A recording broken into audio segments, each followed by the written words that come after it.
Welcome back to the show.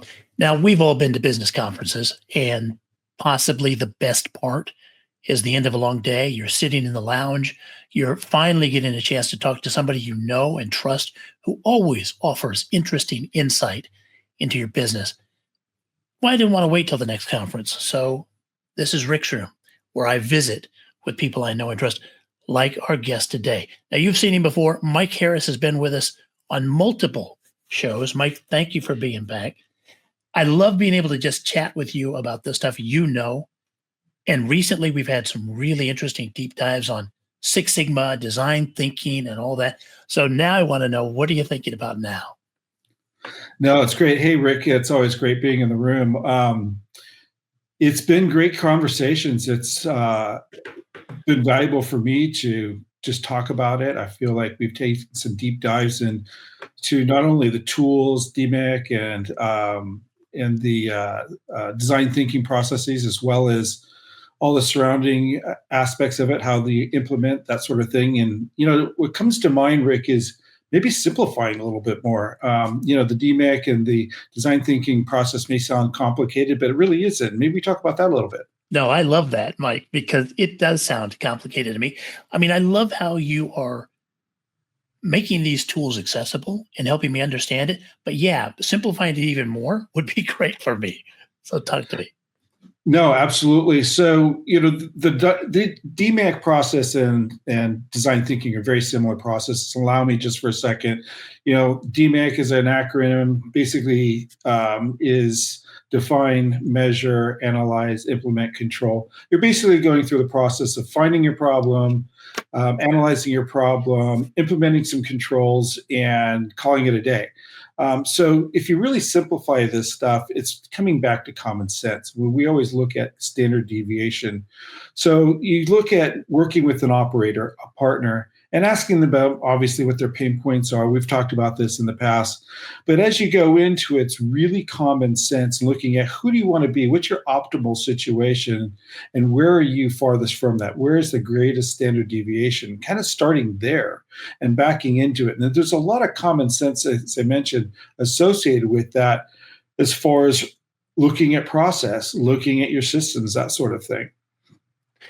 Now, Mike, when you go into a company and visit with their top executives, do they automatically know where these real deviations are? Do they already have a feel for where the problems are, or is there a process to uncover that? It's a little bit of a mixed bag, Rick. Sometimes a client, a partner will come to us and say, I've got an issue with this particular step in our process, and you'll dive into that. And many times you'll find there's a lot of ancillary action items or ancillary things that are going on that are impacting where they think the defect is or the issue is or the risk is. Other times clients will come to us and say, hey, I want to look at my overall process, my output, my throughput is not where I want to be. And so therefore, let's look at the bigger picture.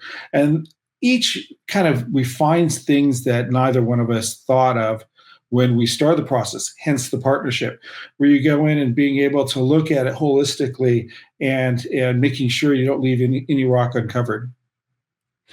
Yeah, I like that very much. Now, you're talking about simplifying it, but you're also talking about pretty complex business analysis tools.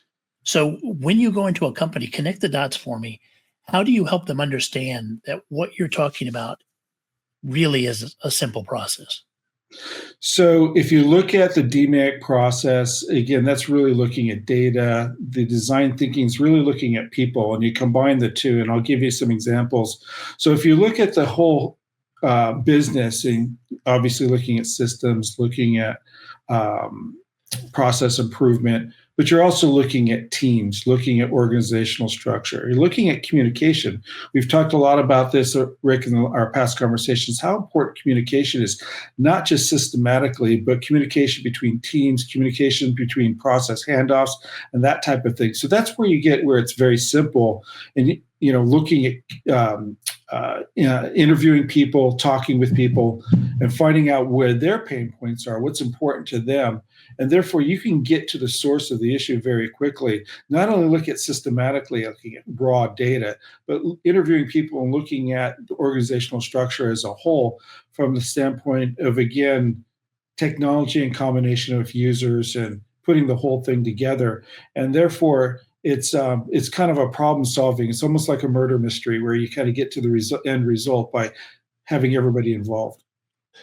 I like that. I like that very much. It sounds fun. But a lot of times, companies, when they're in the midst of troubles or having trouble optimizing, they're not having fun. I do a lot of work with tech firms, and as companies in every industry have digitized so much of their process, a lot of the communication you're talking about is happening electronically. They don't even know who they're talking to. They're not talking to anybody. The data just shows up. Does that make it easier or more difficult to do what you do? It's a little bit of both. It makes it easier in the sense that if you're looking electronically, you can obviously track that communication through a system output, if you will. That's nice. You look at the data and say, hey, this didn't happen. Why didn't it happen? Why didn't this person see this communication, et cetera? But for me personally, it's more valuable to talk to the people and have them get into group environments and communicate with each other, because that allows them to problem solve as a group. You just mentioned where people are not having fun because they're having issues in their process, but I love this stuff. I love problem solving. So bringing or trying to bring our partners into our mindset and saying, hey, let's go and look at your process. This is really fun. Let's find your solutions and do that as a partner, do it as a group. And where everybody has a vested interest in being able to solve that problem, come to solution. If you involve people in the problem solving process, they're much more invested in maintaining that and maintaining the controls to make sure it doesn't happen again. So from that standpoint, it's really exciting. Now, that makes a lot of sense. In my work as a strategic communicator, getting those people in different levels of the organization actually involved in the conversation does incredible things to morale. So I guess you are right. It could be fun getting these people together to work on their company and their projects. Now, right now, with so much uncertainty, and I keep seeing this, I want to get your take on this. I keep seeing this in the headlines. They're talking to CEOs about how can you possibly manage through this uncertainty? And I'm like, isn't that what CEOs do every day? Isn't that what you help them, Mike, when you go in and look at an environment that you absolutely cannot be certain about how to set up a process to deal with that? Why are so many people focused on how uncertain things are when that's the way they always are? You got to provide an environment that makes them comfortable. So you do so by creating a very consistent process, obviously a consistent environment in terms of their organizational structure, their teams, communication, again, strong theme, that allows them to step out of the box. And obviously making sure that those organizations not only are consistent, but scalable. Scalable is a very overused word, but I do like it in the sense that you are variable and have the ability to do change management on the fly. So that as a leader, it makes you more comfortable in managing these times of uncertainty, these times of change, that you have the basis of the house, the foundation of the house solid enough that you are confident that you can do change management and make executive decisions in partnership with your team that are effective. Wow. So that probably explains why periods of uncertainty and volatility, like we're experiencing now, we're recording this in June of 2025. Lots of uncertainty, especially in regard to international trade. It kind of explains why those companies that are set up to be working in a manner that you just described are going to leap ahead of those who aren't. Maybe not just leap ahead, but at least make a confident decision about what direction to go. In my experience, and we've touched about this a little bit in our past conversations about creating that collaborative environment where, everybody has a say in the direction and the vision. And then, again, I've always talked about that, therefore creates accountability for everybody to maintain that vision, that direction. I believe that if you have that collaboration, there's a lot more vested interest in maintaining that and making sure that it's successful, as opposed to, quote, autocratic environment where you're actually going and saying, hey, it's my way or the highway, and this is what we're doing, get on board or get out kind of thing. I mean, obviously that's an extreme, but there's variations of that in a lot of organizations. And so it's important that you have that ability to create that, again, collaborative environment where everybody feels vested and involved. Everybody has a say. Everybody feels that they're part of the decision making.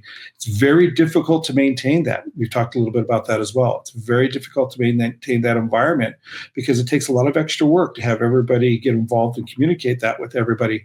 But I believe in the long run, it creates just a stronger environment that will create more success. Thank you for your time being on the show today. Anything else you've been thinking about before I let you get back to work?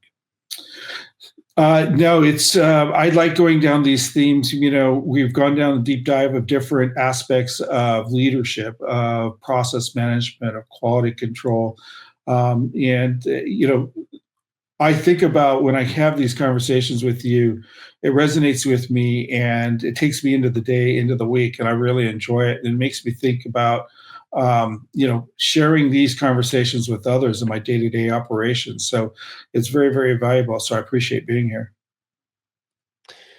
Mike Harris, he's a managing partner at Blackfin Group. He also owns Genic Asset Management, and he's one of my favorite people to have in the room.